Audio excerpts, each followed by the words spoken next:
Assalamualaikum warahmatullahi wabarakatuh. Salam sejahtera bagi rekan-rekan mahasiswa Universitas Saber Asia.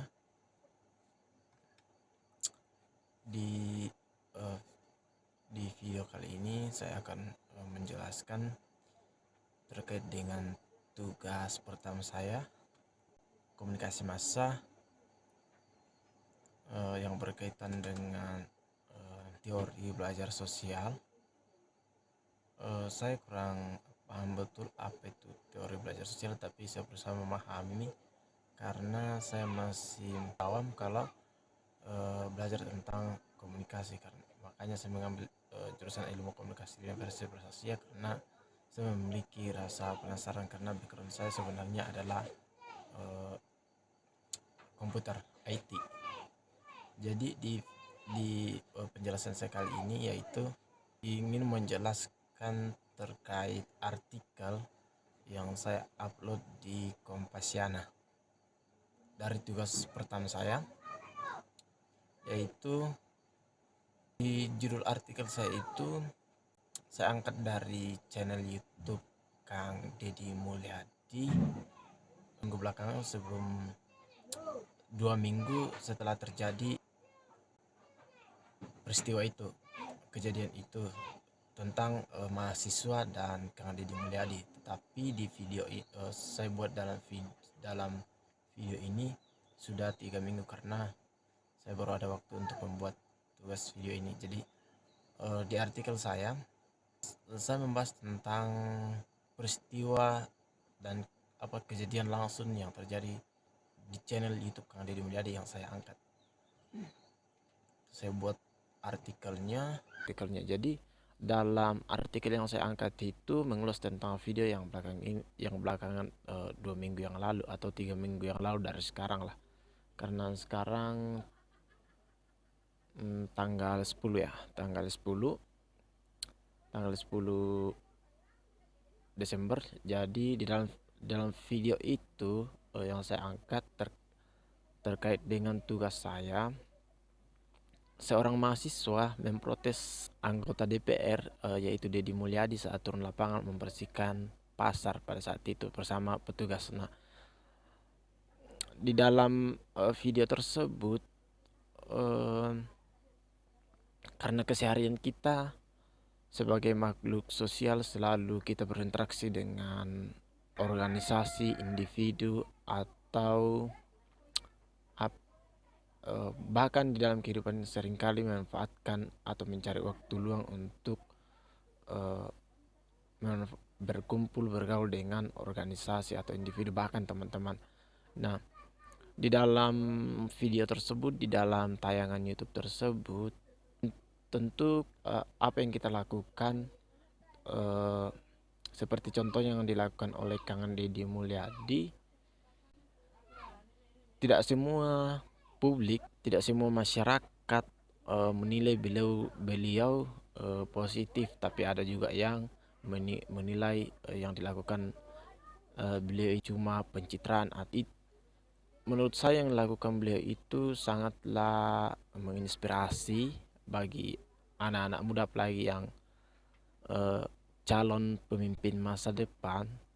Itu sangat menginspirasi sekali karena beliau itu sangat peduli dengan lingkungan, bukan karena beliau duduk di Komisi 4 di bagian lingkungan hidup, tetapi sebelum jadi anggota DPR RI memang kegiatan beliau itu selalu pagi-pagi turun lapangan bersama masyarakat membersihkan sampah. Bahkan di lingkungan beliau pribadi memungut sampah itu kebiasaan yang beliau lakukan lah, begitu. Nah, saya kutip langsung dari artikel dari YouTube-nya, maksud saya dari YouTube Kang Deddy Mulyadi. Di dalam perdebatan tersebut seorang mahasiswa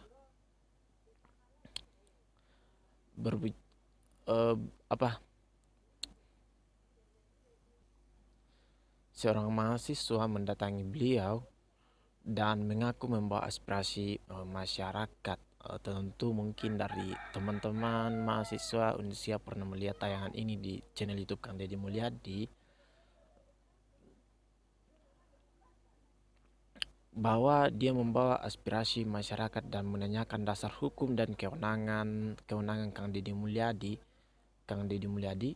dalam bertindak membersihkan sampah tersebut, dan menanyakan tentang kompetensi beliau membersihkan sampah di pasar Rebo Purwakarta.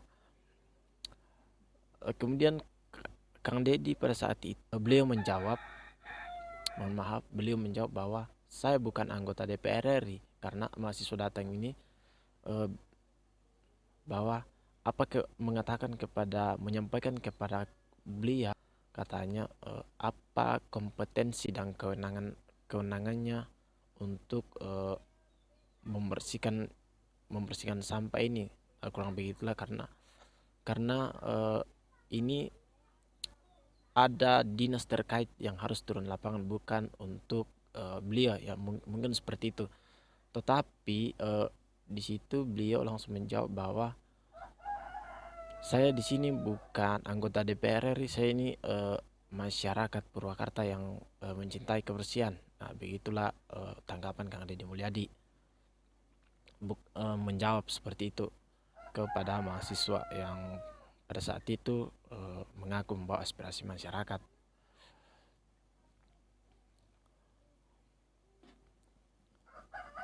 Nah, dalam argumen yang terjadi pada saat itu, mahasiswa mengatakan dari Lembaga Kajian Bantuan Hukum. Nah, Kang Deddy Mulyadi meminta anggota tersebut berbicara di depan media, kemudian lanjut berdebat di salah satu ruang tersebut di pasar Rebo atau pasar, karena saya membaca saya sepintas dan kemudian saya angkat jadi artikelnya, mempertanyakan profesi mahasiswa tersebut. Pada saat itu perdebatan tersebut dilanjutkan dalam ruang. Kemudian Kang Deddy menanyakan profesi terhadap mahasiswa tersebut.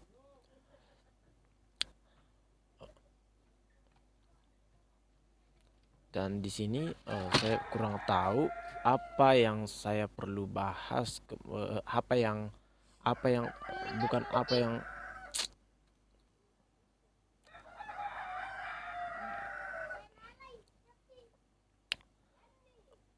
menyatakan profesi mahasiswa tersebut dan mengaku mahasiswa dari salah satu perguruan tinggi dari kalau tidak salah dari STAI ya, kalau tidak salah ya. Nah, harus kemudian Kang Deddy dalam ruangan itu menyebut menanggapi dari pembicaraan mahasiswa ini bahwa harusnya Anda malu sebagai warga. Kan kalau tidak salah warga Pleret ya, kalau tidak salah itu malu mengut sampah di Pleret, membersihkan sampah di Pleret itu adalah saya. Maksudnya di sini adalah Kang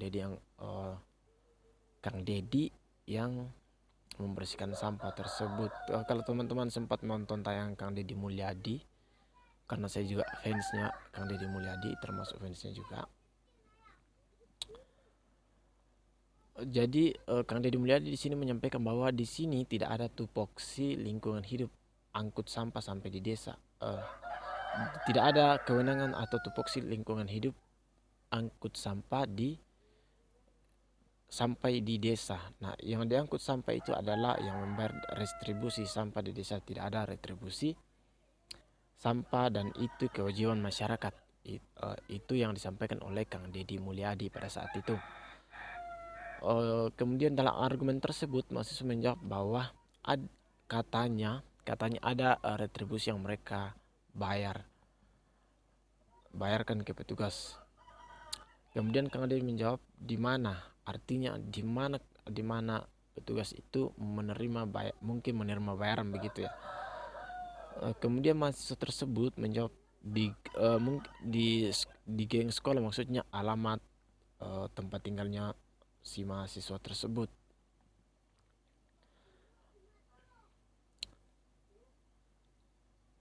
Kemudian Kang Deddy itu menjawab atau merespon atau memberikan feedback bahwa Anda itu jangan ketinggian ngomong.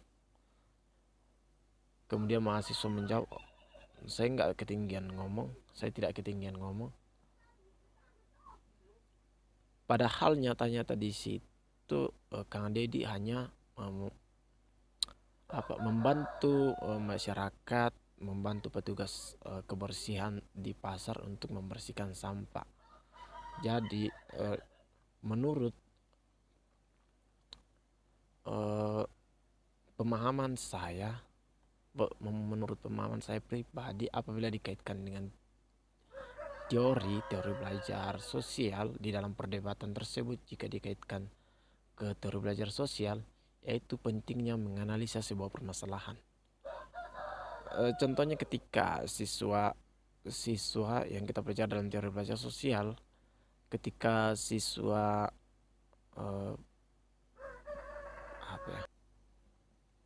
jadi contohnya dalam teori belajar sosial, menurut Albert Bandura, yang mana konsep dari teori ini menekankan pada komponen kognitif dan pikiran atau pemahaman dan evaluasi. Nah, di situ saya katakan bahwa dari tayangan YouTube Kang Deddy Mulyadi yang saya simak pada saat itu, perlunya ada pemahaman dan evaluasi oleh mahasiswa, bukan sih evaluasi, pemahaman sajalah. Apa yang harus dilakukan, harus memahami dulu, maksudnya begitu, harus memahami dulu sebelum bertindak. Itu maksudnya yang saya angkat dari artikel. Kalaupun dalam artikel yang saya angkat ini ada kesalahan kata atau apa, itu adalah kekurangan saya dalam mengangkat sebuah cerita, tapi tidak semata-mata untuk berpihak atau menyalahkan kedua belah pihak tersebut. Nah, teori belajar sosial atau disebut juga teori observasional atau learning, disebut teori belajar yang relatif masih baru dibandingkan dengan teori-teori belajar lainnya. Berbeda dengan dengan menganut behaviorisme lainnya atau perilaku atau Bandura. Nah, memang perilaku individu tidak semata-mata refleks otomatis ada stimulus atau share bond, melainkan juga akibat reaksi yang timbul sebagai hasil interaksi antara lingkungan dengan skema kognitif individu itu sendiri. Nah, itulah yang mungkin kalau saya kaitkan begitu pemahaman saya, terutama dalam belajar sosial dan moral. Nah, pentingnya kita belajar moral dalam kehidupan kita sehari-hari kalau kita belajar tentang teori sosial. Nah, di awal tadi, di pertengahan tadi saya katakan bahwa pentingnya mengevaluasi atau kalau ada masalah pentingnya mengevaluasi atau harus memahami dulu jalur-jalur apa sih yang dilakukan orang itu, apa tujuannya. Jadi maksud di sini kita harus pahami dulu tujuan apa orang melakukan hal tersebut. Jangan kita memandang kegiatan orang itu negatif, ya, tapi coba kita belajar mengedepankan pikiran positif sedikit. Nah, dalam pandangan belajar sosial, manusia tidak terdorong oleh kekuatan-kekuatan dari dalam dan juga dipengaruhi oleh stimulus lingkungan, begitu. Nah, teori belajar sosial menekankan bahwa lingkungan yang dihadapkan pada seorang secara kebetulan, lingkungan itu kerap kali dipilih dan diubah oleh orang itu melalui perilakunya sendiri. Nah, di dalam artikel yang saya baca menurut Bandura kalau tidak salah itu sebagaimana bahwa sebagian besar manusia belajar melalui pengamatan secara selektif dan mengingat tingkah laku orang lain. Nah, ini menurut saya kena sekali dalam perilaku mahasiswa tersebut eh, yang menegur beliau pada saat membersihkan sampah. Jadi kurangnya pengamatan karena mungkin eh, teman-teman mahasiswa ini selalu menilai kegiatan orang itu positif. Dari sisi pekerjaan beliau mungkin masih banyak yang orang belum ketahui bahwa beliau itu kalau saya sendiri pribadi yang menilai bahwa beliau itu tidak merasa dirinya sebagai anggota DPR atau sebagai lembaga pemerintah. Kalau di luar kan beliau ini merasa lembaga pemerintah atau lembaga DPR apabila dia bertugas di kantor. Tetapi kalau di luar kantor dia merasa dirinya sebagai rakyat biasa. Dan itulah saya, mungkin masyarakat Indonesia banyak mengkagumi beliau termasuk saya. Jadi saya angkat artikel tersebut, mungkin Ibu Diovita mungkin Ibu Diovita sudah melihat di Kompasiana yang saya tulis. Menurut pemahaman saya ya ini karena saya juga baru pemula, baru mengenal yang namanya komunikasi, baru mengenal yang namanya penyiaran, dan baru mengenal yang namanya menulis. Dan saya saya semangat sekali. Oh, di Indonesia walaupun kita kuliah online, kita dituntut untuk bisa menciptakan karya sendiri, tidak plagiat begitu. Contohnya kayak saya dulu itu tidak pernah menulis artikel, bahkan artikel saya tidak tahu apa sih itu artikel, apa sih isinya itu artikel. Nah, setelah saya belajar mengambil jurusan ilmu komunikasi, saya kan saya punya rasa penasaran. Oh, ilmu komunikasi belajar apa ya? Apakah cuma berkomunikasi doang? Masa sih cuma berkomunikasi doang? Harus sekolah? Kan kita setiap hari bicara. Nah, contohnya kayak begini. Teman-teman atau rekan-rekan mahasiswa atau yang belum menjadi rekan mahasiswa Universitas Seberasi Asia, kalau kita berbicara tentang kok ilmu komunikasi, apa sih pentingnya ilmu komunikasi kita pelajarkan, kita berbicara berkomunikasi setiap hari antar personal, organisasi atau apa, kok masih ada kampus ya yang buka ilmu komunikasi. Nah, di ilmu komunikasi itu kita bukan seperti itu bilang artinya kita sudah pintar bicara ngomong. Tapi di ilmu komunikasi itu kita, menurut saya apa ya, penting sekali mempelajari ilmu komunikasi. Karena di perusahaan itu yang saya pelajari di corporate communication itu dari Pak Isyan, bahwa kita tidak tahu ke depan apa kita menjadi pengusaha, manajer atau pimpinan atau di salah satu perusahaan, atau kita bekerja sebagai juru bicara, itu public relation juga, baik di instansi pemerintah.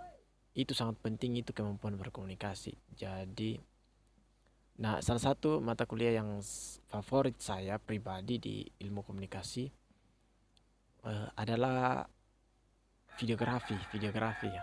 Karena apa ya, videografi itu sangat apa ya, kalau di komputer biasanya kita belajar tentang multimedia juga, tapi kalau di ilmu komunikasi ini kita belajar tentang videografi, bagaimana teknik pengambilan gambar, teknik pemotretan, begitu membuat film pendek dalam sebuah cerita begitu. Jadi nah di komunikasi masa ini juga sebenarnya saya kaget waktu masih belajar ilmu, waktu dapat materi apa itu komunikasi massa.